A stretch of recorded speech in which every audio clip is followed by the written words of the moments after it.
Olá, alunos e alunas, sejam bem-vindos e bem-vindas.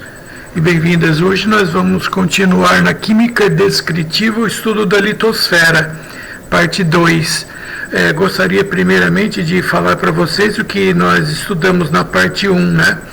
A litosfera é a parte sólida do nosso planeta, certo? E aqui está a sua divisão em camadas, né? E nessas camadas nós estudamos inicialmente o ciclo das rochas. E aqui no magma, que é uma rocha líquida, vamos dizer assim, a uma temperatura muito alta, né, acima de 1000 graus Celsius, que quando ela se solidifica internamente constituem as rochas ígneas intrusivas, que quando posteriormente esse magma ele acaba sendo eliminado na parte externa, né, na litosfera, aí constitui as rochas ígneas extrusivas, que devido ao intemperismo formam as rochas metamórficas, sedimentares, que a alta pressão e temperatura se transformam nas rochas metamórficas, que depois formam magma e o processo todo repetido, né? Esse é o ciclo das rochas. Nós vimos também na parte 1 da Química Descritiva os elementos mais abundantes existentes na litosfera, que é o oxigênio e silício, que constituem a fórmula da sílica, ou cristal de rocha, que dá um total só o silício e oxigênio com 75%, alumínio com 8%, ferro com 5% e demais elementos constituem o total. E esses elementos, alguns são encontrados na forma não combinada, livres, como os metais ouro, prata e platina, mas a grande maioria é encontrado na forma de minérios que constituem essas rochas, né? Aqui tem vários minérios, e quando eu pego esse minério, submeto ele a uma purificação, eu vou extrair o metal, que por sua vez vai ter uso industrial. Nós estudamos a metalurgia do alumínio, onde eu pego o minério bauxita, submeto ele a uma eletrólise, que é uma decomposição por corrente elétrica, e obtenho um alumínio com altíssimo poder de pureza.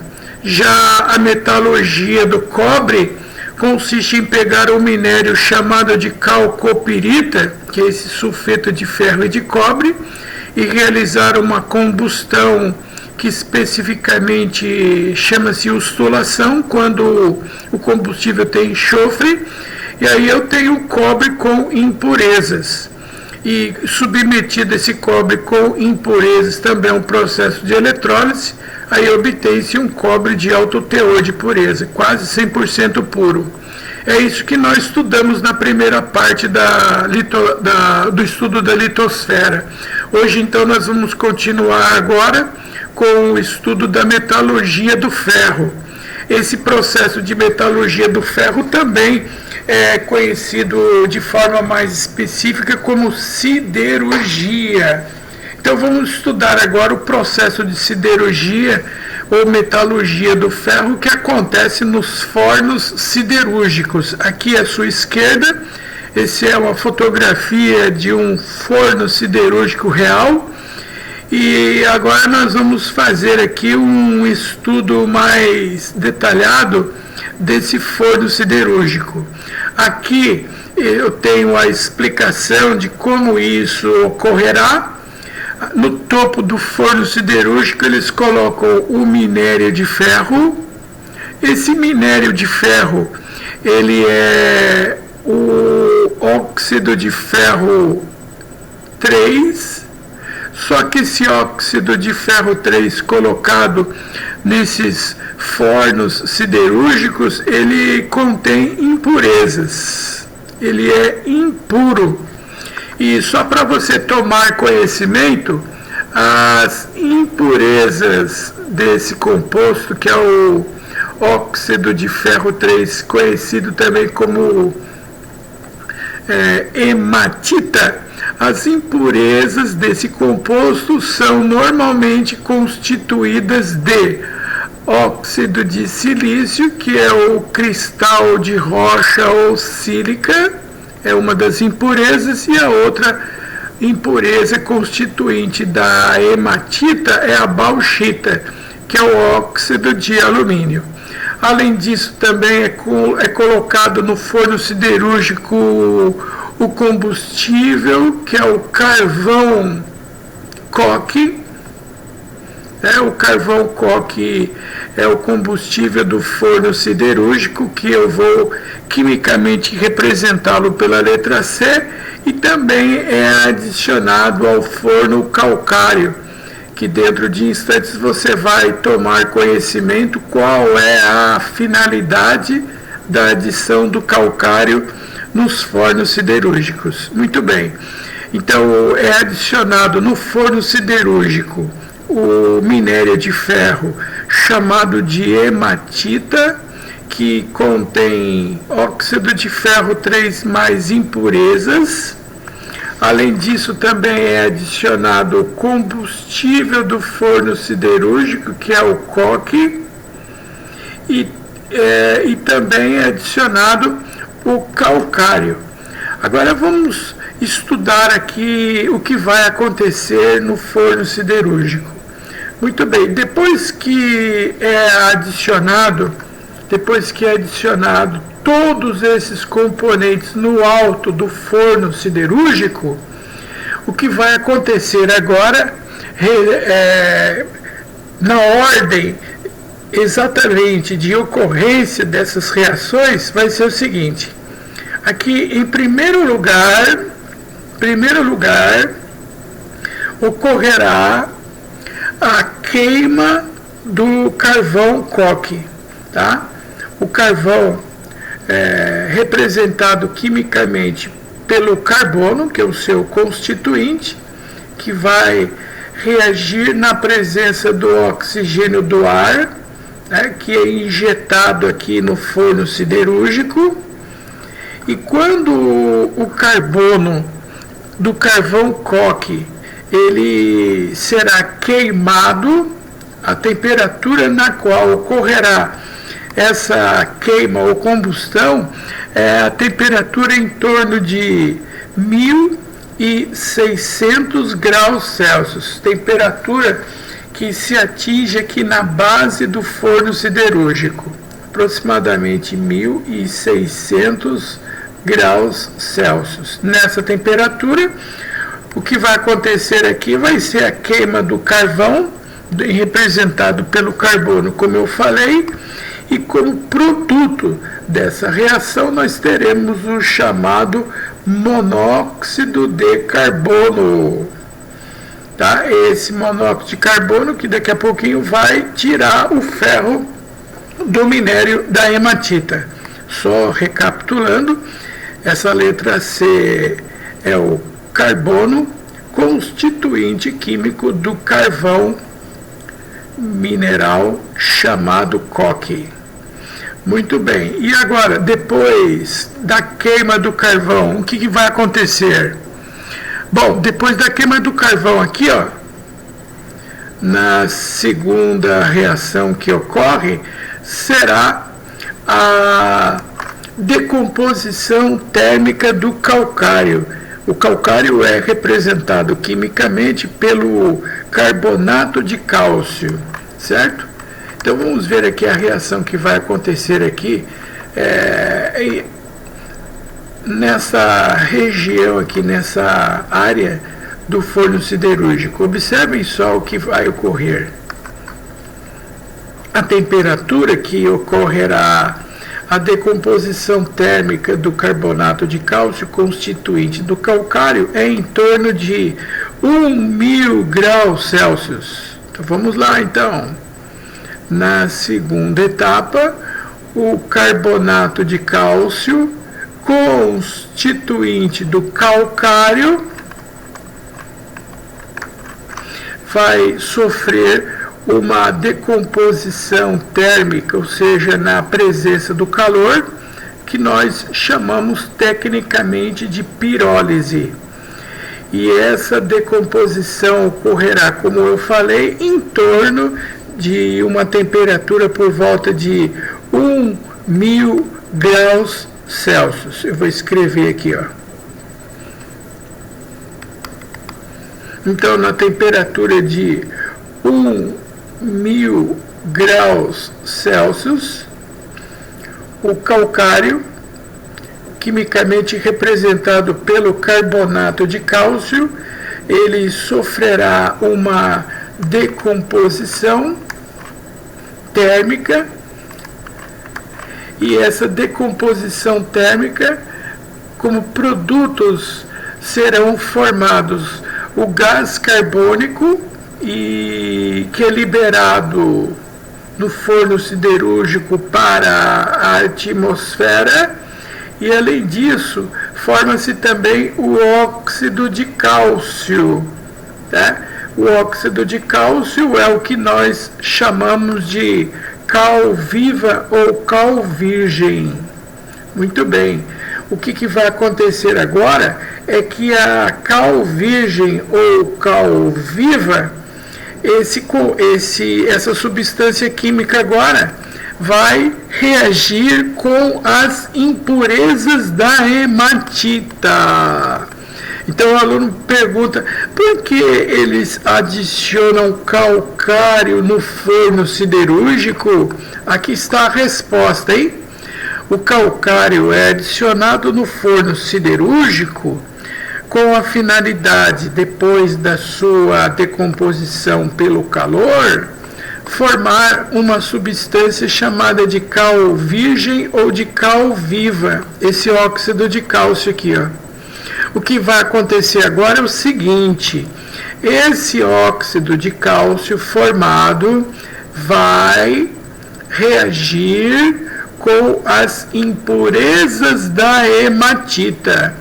As impurezas da hematita são dois, né? Um é o óxido de silício e o outro é o óxido de alumínio, que nós chamamos de bauxita. Então, nesse caso especificamente, o calcário tem por finalidade, indiretamente, na verdade, remover as impurezas da hematita. Nesse caso, nós teremos a formação de dois produtos. O primeiro é o chamado silicato de cálcio, e o segundo é um composto constituído de cálcio, de alumínio e também oxigênio. Acontece que esses dois produtos formados da reação do óxido de cálcio com as impurezas da hematita constituem dois produtos que são constituintes da chamada escória. Exatamente. Vocês estão vendo aqui que a escória é um produto menos denso e que é recolhido inicialmente nesse processo metalúrgico. E qual é a finalidade da escória? O que eles fazem com isso no processo metalúrgico? Uma das principais aplicações da escória é a fabricação de cimentos e blocos, que são muito utilizados na construção civil, certo? Então, se perguntarem qual a finalidade da adição de calcário no forno siderúrgico, respondam: a finalidade do calcário é reagir com as impurezas da hematita. Escrevam: finalidade do calcário é reagir com as impurezas da hematita, formando a escória, que por sua vez é utilizado na fabricação do cimento. Ok? Agora vamos em frente aqui. Agora, na terceira etapa, a etapa na qual vai ocorrer agora esse processo, que eles chamam aqui de zona redutora, tá? Vamos colocar aqui a temperatura que vai ocorrer isso é em torno de 800 graus Celsius, tá? 800 graus Celsius, aqui ó, no meio do forno siderúrgico aproximadamente, nessa chamada zona redutora, que ele se refere aqui nessa figura. Agora, olha só o que vai acontecer, senhores e senhoritas. No forno siderúrgico aqui na chamada de zona redutora, tá? Na terceira etapa, agora o óxido de ferro constituinte da hematita, ele livre das impurezas, porque as impurezas já foram removidas aqui pelo óxido de cálcio. Então o que vai acontecer é o seguinte: o óxido de ferro 3, que é o minério chamado de hematita, agora sem impurezas, vai reagir com o monóxido de carbono que foi produzido na primeira etapa através da queima do carvão. Quando o carvão coque queimou, originou monóxido de carbono. Essa é a finalidade do monóxido de carbono agora, senhores e senhoritas. O monóxido de carbono vai remover o oxigênio da hematita, e ao remover o oxigênio da hematita, nós vamos obter o ferro sem oxigênio. E quando o monóxido de carbono combinar-se ao oxigênio da fórmula da hematita, forma-se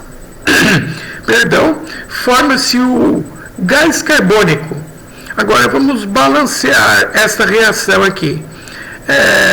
O balanceamento, eu posso colocar aqui, por exemplo, 3 mols de monóxido de carbono. Assim eu terei 3 átomos de carbono nos reagentes e 3 átomos de carbono nos produtos. 3 vezes 2 dá 6 átomos de oxigênio. Então, para nós ficarmos com 6 átomos de oxigênio nos reagentes, como eu já tenho 6 átomos de oxigênio aqui, ó, 3 no monóxido mais 3 na hematita, aí consequentemente a equação já ficou balanceada: 2 átomos de ferro nos reagentes e 2 átomos de ferro nos produtos, certo? Muito bem. Agora, deixa eu só marcar aqui para vocês a temperatura que vai ocorrer essa redução da hematita. Redução quer dizer, aqui o ferro é 3, né? Passa para ferro 0 e ele é reduzido 800 graus Celsius, que ocorre nessa região intermediária do forno, que eles denominam, eles chamam de zona redutora, certo? Aqui está então o resumo, tá? A parte resumida das 3 etapas que ocorrerão, tá? Simultaneamente dentro do forno siderúrgico. Primeira etapa, na base do forno, em torno de 8.600 graus Celsius, ocorre a queima do carvão coque, e nessa queima do carvão coque ocorre a formação do monóxido de carbono. Esse monóxido de carbono depois ele vai provocar a redução do ferro na fórmula da hematita. No segundo passo, o calcário a 1.000 graus Celsius, ele vai se decompor em gás carbônico e cal virgem, e a finalidade da cal é reagir com as impurezas da hematita, e essas impurezas da hematita que constituem o que nós chamamos, quando reagir com a cal, né, de escória. Posteriormente, agora, na reação na terceira etapa, a hematita sem as impurezas vai reagir agora com o monóxido de carbono produzido na primeira etapa, e assim o monóxido de carbono vai retirar o oxigênio da hematita, transformando em ferro metálico. Agora, o aluno poderá perguntar, o PC, me responda o seguinte: esse ferro que é obtido no forno siderúrgico, ele é um ferro totalmente puro? Ah, meu amigo, boa pergunta, hein? O ferro obtido nesse processo metalúrgico, ele não é totalmente puro. Ele está aqui, ó, representado para você do lado esquerdo aqui do forno. Observem, eu vou mostrar aqui para vocês agora aonde que o ferro é obtido. Aqui, ó, do lado esquerdo. Aqui está a figura do ferro obtido nesse processo conhecido como ferro gusa. Exatamente, é o ferro gusa, tá? Eu vou até colocar o nome dele aqui para vocês agora. Observem, aqui está a figura real no processo metalúrgico de obtenção do ferro.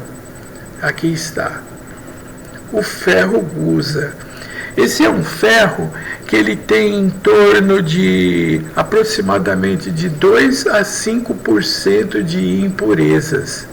As impurezas do ferro, na verdade, é o carvão coque, o carvão que foi utilizado no forno siderúrgico, que acaba incorporando no ferro produzido no processo metalúrgico. Aqui está a figura real desse processo de fundição do ferro. Aqui nesse esquema, tá, obtém-se o ferro fundido mais denso do que a escória, e essa é a figura real do processo metalúrgico de obtenção do ferro. Mas vamos voltar ali na minha reação de número 3, que eu vou mostrar para vocês então o ferro obtido no processo metalúrgico. Aqui, ó, é nessa etapa que eu quero voltar aqui, ó, na número 3. Observem agora. Aqui está. Muito bem. O ferro obtido nesse processo, ele não é puro, tá? Ele é obtido, como eu falei, com impurezas contendo carvão coque. Então, o primeiro ferro obtido nesse processo metalúrgico chama-se ferro gusa. O ferro gusa é o ferro que sai do forno siderúrgico, que contém, eu repito, de 2 a 5% de impurezas de carbono. O carbono, só para lembrá-los, o carbono que eu estou me referindo é o constituinte do carvão mineral chamado de coque, ok? Agora, se você me fala, professor PC, é possível eu remover essas impurezas do ferro que são exatamente constituídas desse carvão mineral coque? Sim, exatamente. Se você quiser, por exemplo, obter um ferro com uma pureza maior, é possível sim. É só você submeter esse ferro gusa a um tratamento químico para remover as suas impurezas. Esse tratamento químico envolve a adição de substâncias que vão remover as impurezas de carvão. E quando esse ferro gusa for submetido a um tratamento para remover as suas impurezas, o ferro gusa que contém um teor de impurezas menor do que 2% é o que nós chamamos de aço. Aço é um material que contém de 0,1 a 2% de impurezas de carvão. Tá? O carvão mineral que incorporou-se no caso especificamente na fórmula do ferro, né? Ah, mas eu quero um ferro praticamente puro. Dá para tratar o aço e obter um ferro puro também, professor? Dá, é possível.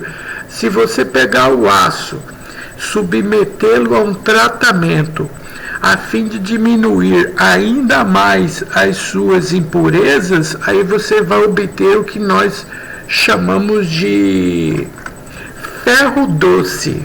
Tá?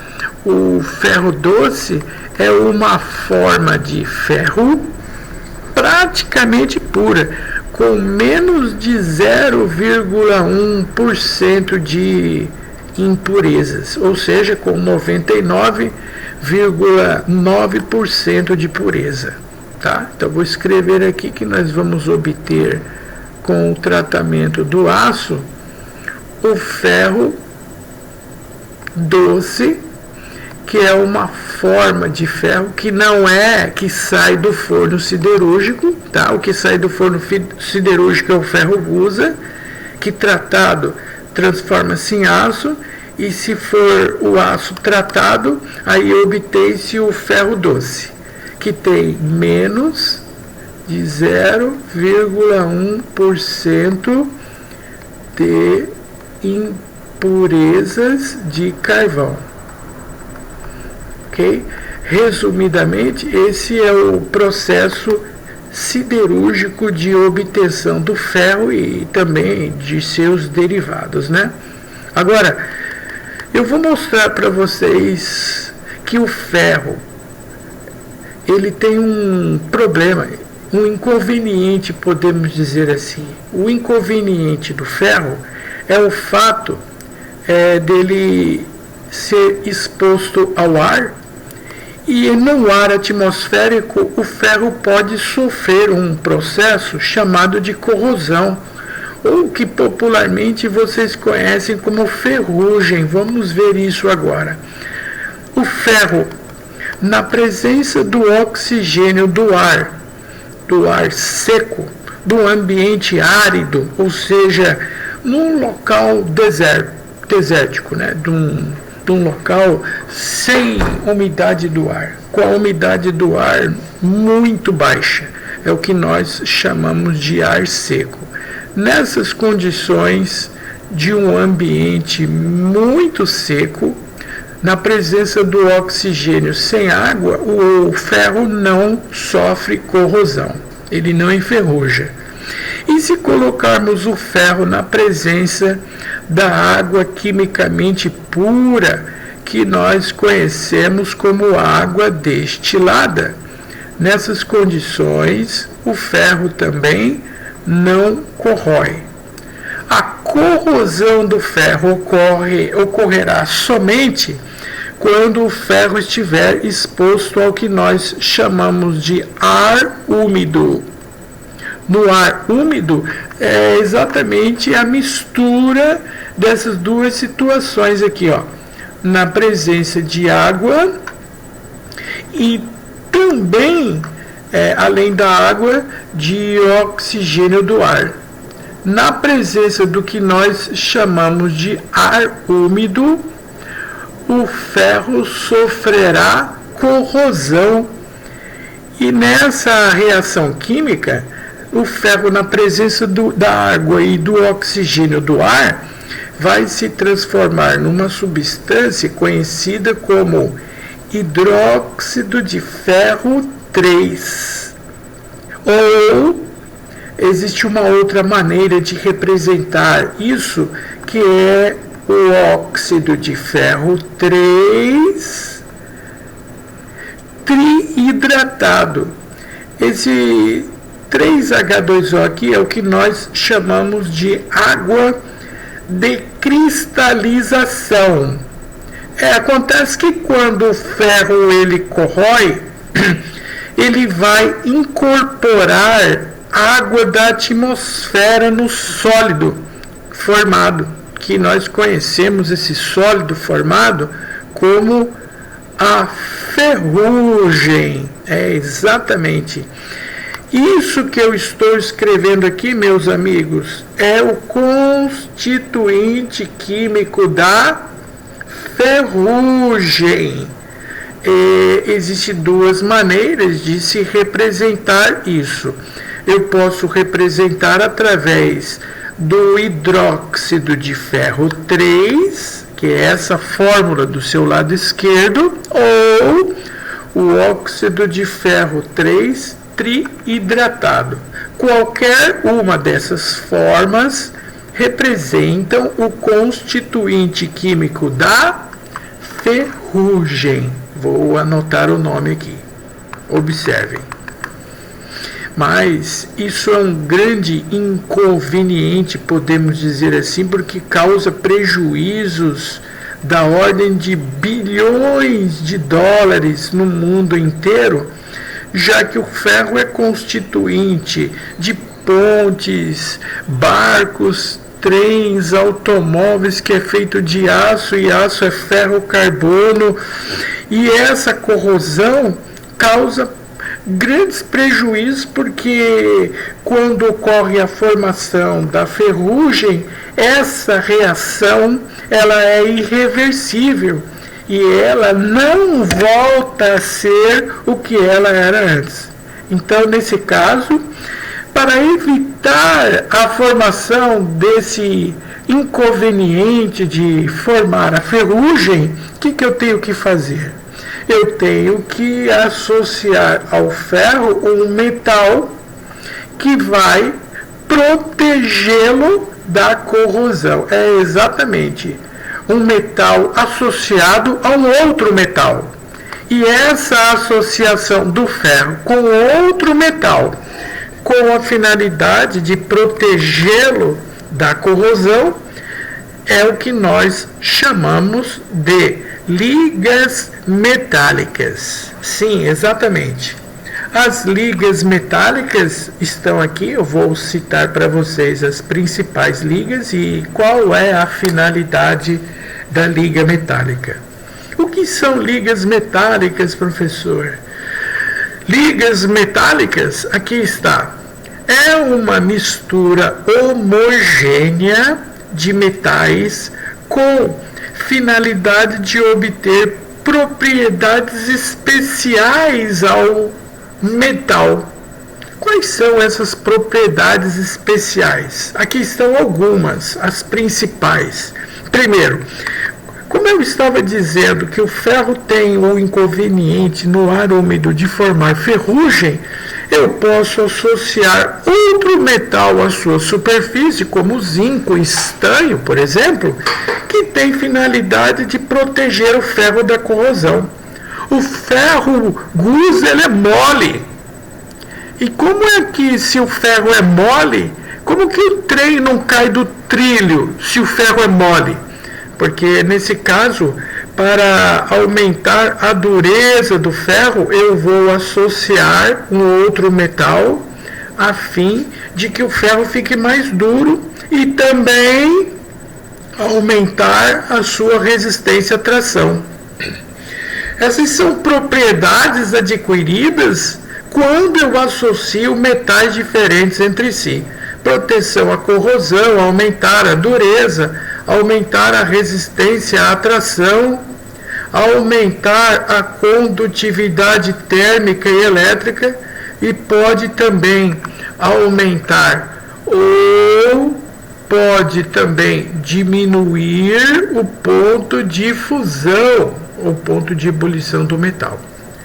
Essas são as principais características das ligas metálicas. São constituídos de misturas homogêneas de metais com a finalidade de obter propriedades especiais. Eu vou citar aqui uma relação das principais ligas metálicas para vocês estudarem. O aço, como eu já informei, é uma mistura de ferro com impurezas de carbono. O aço inoxidável, o aço que você tem na cozinha da sua casa, é uma associação de ferro, carbono, cromo e níquel. Ferro, carbono, aço, cromo e níquel.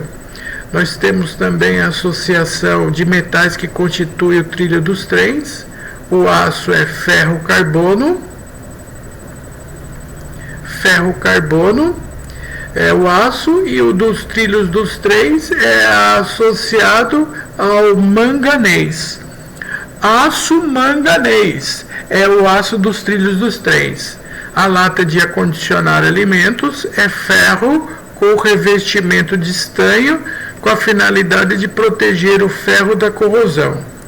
Ferro galvanizado, que constituem aquelas telhas que popularmente são chamadas de telhas de zinco, na verdade é ferro com revestimento de zinco para proteger o ferro da corrosão.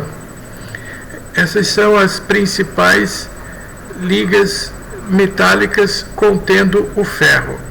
Agora eu vou citar outras ligas contendo cobre, por exemplo, como o bronze, utilizado para confeccionar sinos, estátuas, é uma associação de cobre com estanho. O latão é uma liga metálica com associação de cobre com zinco. O latão usado para confeccionar instrumentos musicais. O mônel é uma liga metálica cuja finalidade é fabricação de moedas. É cobre com níquel. Essas aqui são as ligas metálicas que contêm o cobre como elemento mais abundante.